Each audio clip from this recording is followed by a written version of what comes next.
before we started, I bolted the heads on the motor with a old gasket and put an intake on just to try and figure out where I was going to have to grind the intake. This Edelbrock intake manifold, when they build these manifolds, they build them for all the different types of cylinder heads, whether it's a 170cc intake runner or a 240cc intake runner. So they are smaller if you're running a big head. This is a 205cc head from Trick Flow. It's a TFS 11R twisted wedge. It's CNC ported, and we had to remove about 3/16 of an inch of material all the way around. Get your gasket on there, line everything up, figure out where it's going to be, put Dyno on it, mark it. I start off by grinding the four corners and then join the four. Once I've got the radius in the four corners, then grind down and match them up. And it's just a matter of blending them as far back as you want to spend time and as far back as you can reach. The better job you do here, the better transition from the manifold into the head is going to make the head work better. Once you have the cam in, all dialed in and all set up, you've got to check your valve to piston clearance. Just double check that everything's going to work. A little bit of clay in the valve pocket. In this case, I've used an old gasket to space the head to get the correct spacing as it would be if it was all bolted up. Now's a good time to put the light springs under your valve so you're not dealing with big heavy springs. Take a little Sharpie, paint the top of your valve, and then as you're rotating this over, you can check your valve geometry as far as ordering the correct push rods for this motor. This motor took an 8.5 inch push rod. They're all different. Depends on the block, depends on the camshaft, depends on the hydraulic roller. So it's a matter of just rotating the motor over with an adjustable push rod, getting it to where you've got a nice pattern in the center of the valve, and at the same time, with a little bit of clay in the bore on the piston, you can check your valve to piston clearance. And you'll see right here where the indentation, take a knife, cut that in half, take a vernier caliper and measure that. You need to have around 100th thou clearance to be safe on these motors. Okay, we've assembled the short block. We've got our competition cams hydraulic roller lifters in. Got our push rods from TFS that we ordered for the correct length, and we've put on our comp cam gold rockers. All the clearance have been checked, all the angles have been checked. So go ahead and install the poly locks and adjust your valves. I like to run them with a hydraulic roller at around 5/8 of a turn. Just turn it down until you just get them to contact the seat, so the zero clearance, and turn them down about 5/8 of a turn more. Some places say one full turn. It just, you put the gaskets on them. These gaskets are a Felpro MLS gasket. You handle them very carefully. They go on dry. Use some lacquer thinner to clean all the oil off the block and the head. Bolt the head on and torque it. We used ARP fasteners on this, and they torque to 100 foot-pounds. Start from the middle and work your way out, either crisscross or in a circular pattern. The main thing is just to start from the middle and work your way evenly one side to the other to the outside edge. When you've got that completely done, let it relax for about 15-20 minutes and go over them again, because the gasket will relax and you'll be able to get a little bit more movement. On the Fords, what I like to do after that 20 minutes is, because you don't have any water sealing issues, I like to break the bolt loose, move it back, and then take a sweep from like 50 pounds up to 100. The pressure under the head of the bolt at 100 or 105 pounds, 460 Fords or 140 foot-pounds, is so much that they won't even snap free. So by breaking it loose and then taking one swing back up and one even stroke, you'll get them a lot tighter. On this particular motor, we use professional products for the distributor, the coil, and the ignition box. The distributor itself is a billet distributor with a HEI type male pin distributor cap. The ignition box has both a built-in rev control, which is nice, and a two-step. It's a magnetic pickup distributor, and this model had both a dial adjuster to dial in the timing. So once the distributor was all tightened down, if you needed to make small adjustments, maybe you're going to a place where you couldn't get some good gas or whatever, you could actually dial it forward or backward by a number of degrees and then return it when you needed to. It also had a vacuum advance on this motor. Because it's going in a 69 Mustang with an automatic transmission, we wanted to use a vacuum advance so we could let the motor cool down when you're cruising down the highway off power, and yet still be able to have all the power when you dump the throttle. Depending on the camshaft, whether it's a flat tappet hydraulic, flat tappet solid, takes a different gear. It takes an iron gear when you move to, or cast iron gear. When you move to a hydraulic roller or a full roller,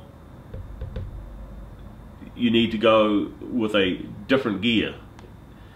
And then the straight full race rollers go to either a composite or a brass. You got to look at your manufacturer's instructions of what gear. It doesn't matter what distributor you buy, you must match the distributor gear to that camshaft, or you'll end up, if you put a hard gear on a flat tappet cam, you'll junk the cam. If you put a soft gear on a hydraulic roller type OEM camshaft, you will end up wearing the gear out on the distributor and dumping all that material into the motor, and it will eventually shear off. These distributors come with a set of springs and a set of bushings to adjust the mechanical advance in it. The springs I like the timing to come in fairly quick. I'd like all the timing in about 2500. Normally the light spring or a medium spring and a light, or two mediums, but there will be in the packet, we'll give you a list of and a graph of what you would like as far as when all the timing comes in mechanically. I like to limit the total advance and have a very short amount of advance in the distributor. These Ford motors only take about 31 degrees of timing total. So if you've got 25 degrees in the distributor, you're going to be starting off at 6 degrees initial. These performance motors like 10 or 12, 15 degrees initial. Especially with an automatic, they'll idle better, they'll idle cooler with more advance. So I put the largest bushing in that the distributor comes with to limit the mechanical advance, get all the timing in before 2500. You don't want to be cruising down the road at 2000 RPM with the timing retarded. So once you have the motor all together and you're ready to stab the distributor, you got a couple of things to line up. First of all, you've got to get the motor to top dead center on #1 firing. So rotate the motor. The rockers, when #1, which is right here on the front of the cylinder, you want the exhaust valve just closing and both of the valves in the closed position. So you can rotate the motor over until you see the exhaust valve start to close, and then you'll see that both of the rockers, they're not in their rocking position, so both of them are closed and they should both have clearance. Once you get the exhaust valve all the way up, the piston should be on the rise. You can stick your finger in the hole, rotate the motor over, and make sure you've got it on the compression stroke. So turn the motor until your air pushes out your finger.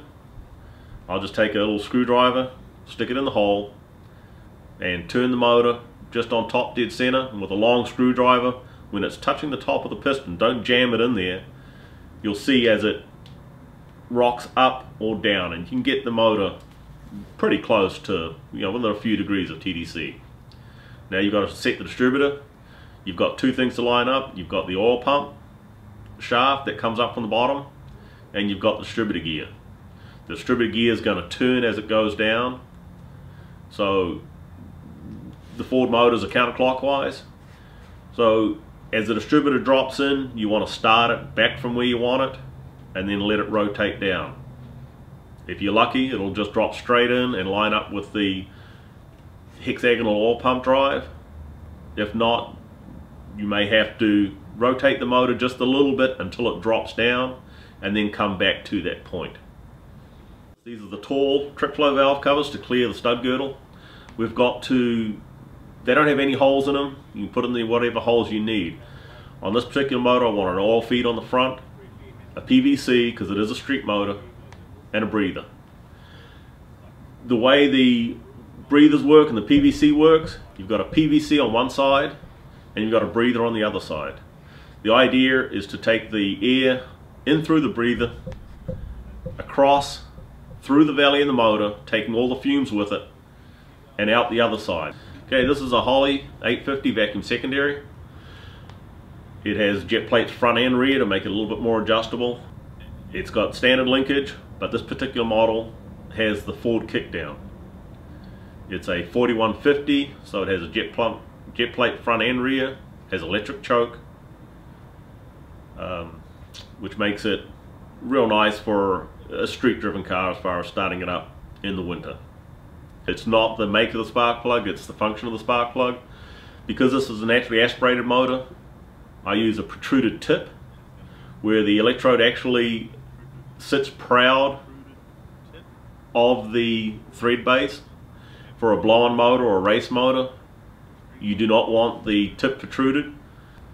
From the tip of the electrode down to the base, it takes the heat away. So the further it is away, the hotter it's going to run. The idea of a protruded tip is by exposing the porcelain to the flame, it helps clean it. Keeping that clean will help with when your motors do a lot of idling, in town, round town driving, off throttle driving. Set your clearances on it. This motor is about 32 thou and a little ARP anti-seize on there just to stop these sticking in the aluminum heads. Will make them a lot easier to get out. Do not over tighten the spark plugs. Tighten them up until you collapse that gasket, and it's just a matter of nipping them in. So I start off, put the longest wire on the furthest hole and work to the front. On this particular motor, I laid them around the front, and I use a little trick with zip ties we used to use in the boat racing days. Just a matter of putting the one zip tie around the whole 4 wires and then one zip tie in between each one. You can lay them whichever way you want, get them just the right length, and then just tighten each piece up. It keeps them separated, it stops them from moving, and it makes it really nice when you ever take the spark plugs off. They'll only go back on one way because they're all kept in their standard length. HEI type cap. We have an MSD stripper. Just a matter of, this is a resistor wire. If you're going to have any kind of electronics, you want a resistor wire plus a radio.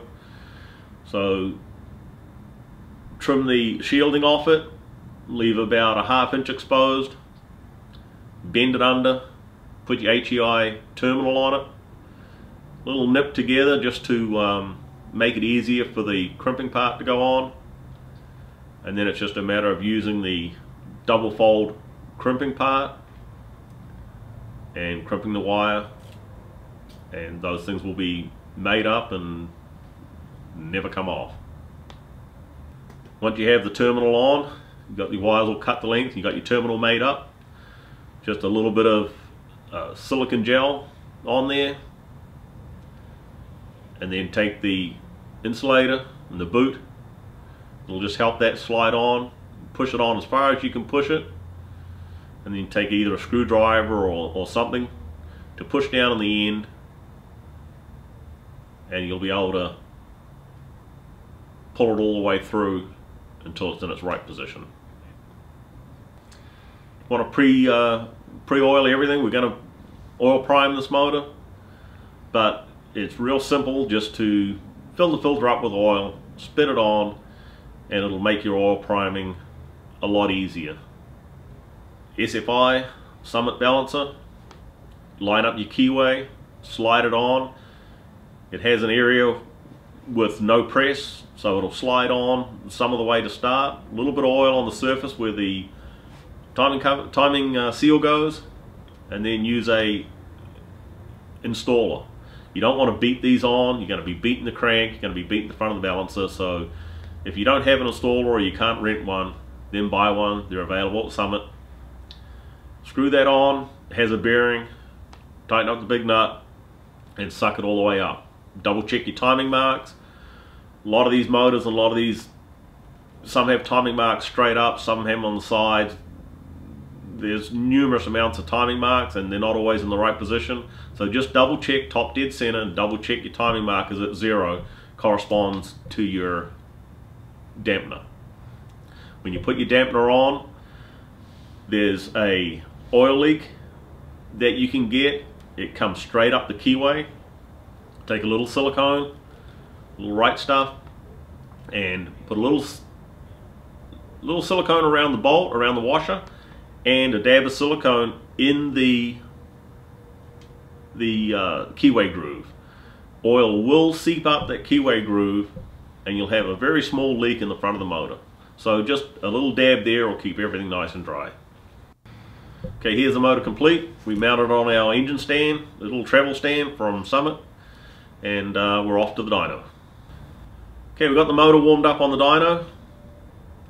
Just got to make a few adjustments, get the timing set. We had to pull the distributor to oil prime the motor.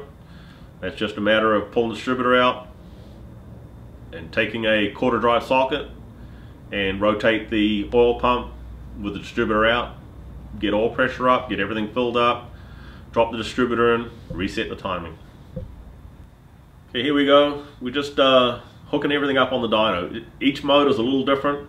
Takes a little time to get everything hooked up. You got return springs, you've got throttles, you've got all the sensors and everything. All have to be hooked up, ground wires, and make sure you got wide open throttle. All the things you do before you fire a motor up on the dyno. Once you've done your initial pulls, you may want to adjust fuel. Here the motor's a little lean with the jetting that we guessed at to begin with.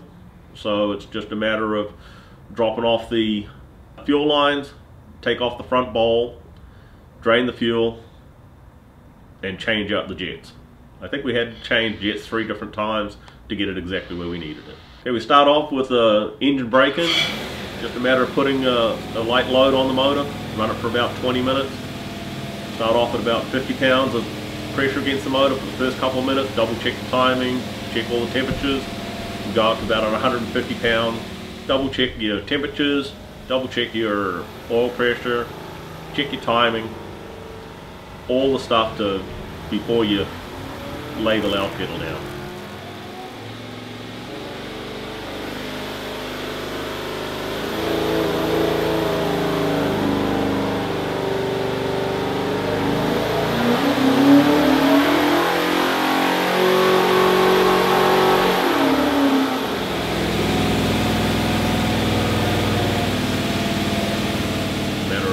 Running the motor for about 20 minutes for a break-in. You run the motor about 2 or 3 minutes, about 50, maybe 5 minutes, about 50 pounds. Gives you a chance to check your timing, check all the temperatures, check the leaks, fuel pressure, etc. And then we'll put an increasing amount of load up to about 150 foot-pounds on the motor. This will help break the rings in. And we run the motor for about 20 minutes, just keeping an eye on everything. Okay, we're done off the dyno. Motor made good power, made 550 horsepower at 5,700 and 570 foot-pounds of torque at 3,900. The combination for this motor, as an average from 3,000 RPM all the way to 6,300, the torque never dropped below 539. That's pretty impressive. As I stated at the beginning, I've always wanted to do a catalog motor. All these parts were bought through Summit, every piece